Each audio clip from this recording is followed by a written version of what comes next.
Hello बालको, क्या हाल है आज आपके। आज हम एक बार फिर से धमाकेदार रैंकिंग लेकर हाजिर हुए हैं। आज हम पढ़ा रहे हैं आपको क्लास 9 एनसीईआरटी की एक्सरसाइज 3.2। चैप्टर का नाम है कोऑर्डिनेट ज्योमेट्री। क्वेश्चन ये है, what is the name of horizontal and vertical line drawn to determine the position of any point in the Cartesian plane. तो बच्चों, ये है कार्टेशियन प्लेन, ये एक्स एक्सिस है और ये है वाई एक्सिस। तो हॉरिजॉन्टल लाइन को कहते हैं एक्स एक्सिस और वर्टिकल लाइन को कहते हैं वाई एक्सिस। आंसर हो गया, बस यही पूछा है, ठीक है ना।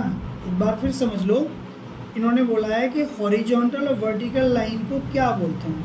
तो हॉरिजॉन्टल लाइन एक्स एक्सिस है, यानी ये पड़ी हुई लाइन एक्स एक्सिस है, इसको कहते हैं हॉरिजॉन्टल लाइन। और ये खड़ी हुई लाइन वाई एक्सिस है, इसको कहते हैं वर्टिकल लाइन। ठीक है, तो इसका आंसर ये हो गया।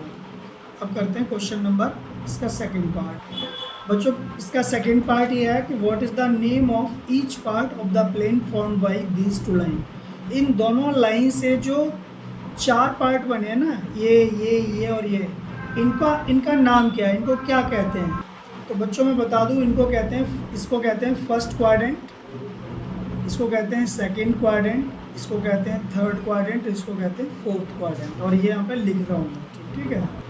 तो बच्चों, ये है फर्स्ट क्वाड्रेंट, ये है सेकंड क्वाड्रेंट, ये है थर्ड क्वाड्रेंट, ये है फोर्थ क्वाड्रेंट, और इनके नाम मैंने ये लिख दिए। ये इसका आंसर है। बच्चों एक बात ध्यान रखना, फर्स्ट क्वाड्रेंट ये है, सेकंड क्वाड्रेंट कभी गलती से ये मत बोल देना, यही सेकंड होगा और यही थर्ड होगा और यही फोर्थ होगा, ये फिक्स है, आगे पीछे नहीं हो सकते ये।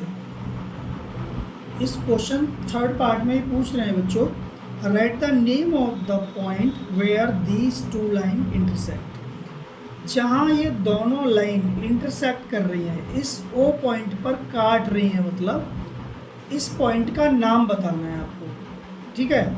ये दोनों लाइन कहाँ काट रही है, इस पॉइंट पे, तो इसको कहते हैं ऑरिजिन। ऑरिजिन, ORI, आंसर है इसका ORIGEN। हिंदी में भी लिख दूँ मैं, मूल बिंदु, ठीक है।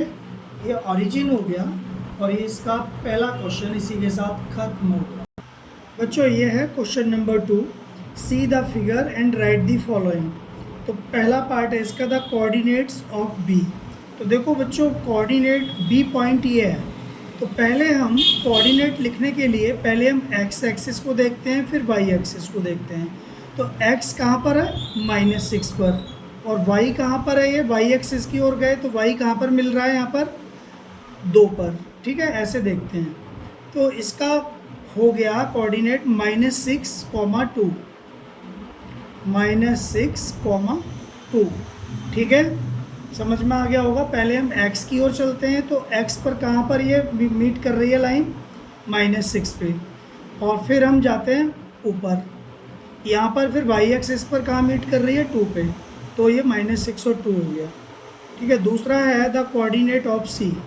सी का कोऑर्डिनेट, सी पॉइंट कहाँ है, ये सी पॉइंट है, आप क्लियरली देख पा रहे हैं कि यहाँ इस पॉइंट से हम चलते हैं, पहले हम x की ओर चलते हैं, फिर x से y की ओर चलते हैं, ठीक है ना। x की ओर कहाँ चलें, कहाँ पे ये 5 पे, तो इसका कोऑर्डिनेट 5 हो जाएगा यहाँ का, और y का कोऑर्डिनेट कहाँ हो जाएगा, ये इस पॉइंट से हम इधर y की ओर चलेंगे, ठीक है। तो यहाँ पर हो गया ये 5, तो 5 हो गया। या फिर ऐसे समझ सकते हो कि सी पॉइंट को हमें देखना है, तो सी एक्स की ओर कहाँ पर फॉल हो रहा है, 5 पे, तो 5 लिख दिया।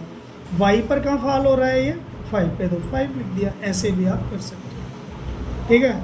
तीसरा पॉइंट हो गया, तीसरा क्वेश्चन पार्ट है इसका, the point identified by the coordinate -3 -5। तो -3 बच्चों x की ओर, ये पहला वाला x का होता है, तो चाहे माइनस है तो हम 0 से इस साइड देखते हैं, प्लस है तो इस साइड देखते हैं, पर देखेंगे पहले वाला माइनस वो x होता है, तो x की ओर चलते हैं, तो -3 है रहा, ठीक है ना।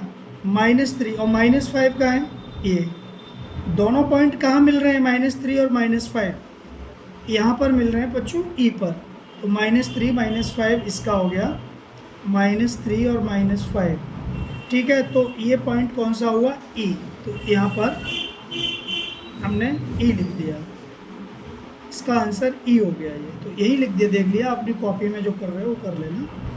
तो आप समझना होता है आपको तो सिर्फ, ठीक है। तो थर्ड का आंसर हो गया ई, तो ई पॉइंट है ये।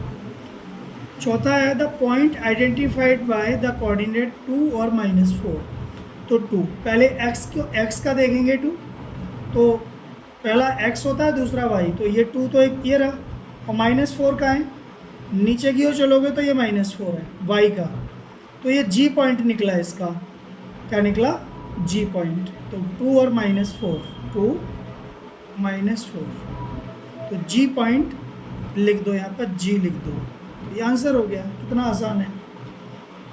पांचवा पार्ट है इसका, the abscissa of the point D, तो डी पॉइंट की एब्सिसा लिखनी है, तो डी पॉइंट का है ये रहा। बच्चों एब्सिसा होता है एक्स एक्सिस और ऑर्डिनेट होता है वाई एक्सिस, मैं ये बता दूँ आपको। एब्सिसा क्या होता है, एक्स, ऑर्डिनेट होता है वाई, ये तो ऑर्डिनेट यहाँ वर्ड आएगा, ये कोऑर्डिनेट नहीं, ऑर्डिनेट।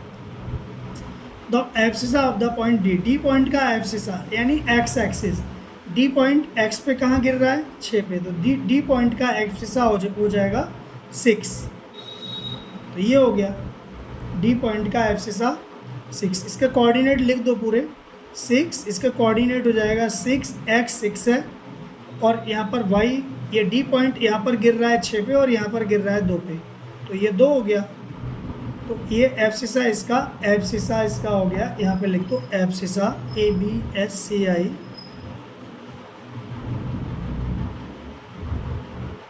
एब्सिसा, ठीक है, ये एब्सिसा हो गया, इसका आंसर हो गया 6, डी पॉइंट का एब्सिसा 6 है।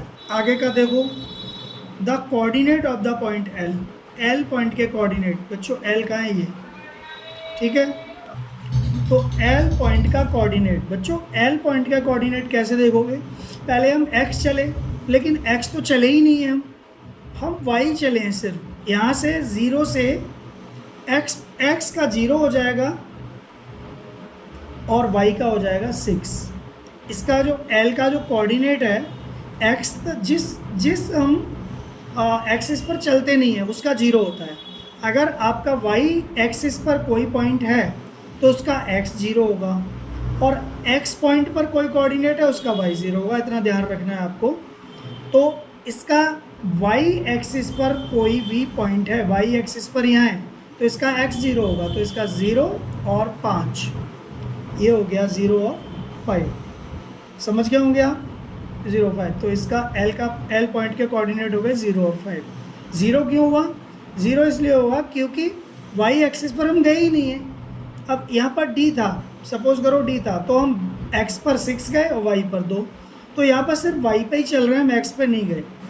हम जिस पॉइंट पर नहीं जाते हैं उसका कोऑर्डिनेट 0 हो जाता है, तो इसका एब्सिसा 0 है, और इसके कोऑर्डिनेट हो गए 2 और 5, समझ गए हो गया आप। अगला है the ordinate of the point H, H point ये है, इसका ऑर्डिनेट देखो, ऑर्डिनेट होता है y axis, ordinate y axis तो इसका ऑर्डिनेट y एक्सिस है, तो y एक्सिस क्या है इसका, आप खुद बताओ। अब देखो H पॉइंट का y एक्सिस कहाँ गिर रहा है, -3 पे, तो हम इसके पूरे कोऑर्डिनेट लिख रहे हैं। ये x पर गिर रहा है -6 पे, तो -6 और -3, तो इसका ऑर्डिनेट हो जाएगा h का, जो ऑर्डिनेट है पॉइंट h का वो है -3, ठीक है। तो ये आंसर हो गया। यहाँ दोनों लिखे हैं तो यहाँ लिख देता हूँ, ऑर्डिनेट ऐप से पूछते हैं तो यही क्वेश्चन में लिख देते हैं, ठीक है ना। अगला है the coordinate of the point M। अब M पॉइंट ये है बच्चों, ठीक है ना, इसको समझना ज़रूरी है, ये L की तरह ही है। तो मैंने आपको बताया था कि जिस पॉइंट पे हम नहीं चलते हैं उसका है 0, तो यहाँ पर हम y तो गए नहीं, x पे ही है, तो x का हो गया -3 और y इसका 0, तो -3 और 0, ठीक है। The coordinate of point M -3 और 0, तो सारे आंसर हो गए। उम्मीद करते हैं आप समझ गए होंगे, और किसी भी दिक्कत से बचने के लिए आप मुझे कमेंट कर सकते हो, मैं आपकी हेल्प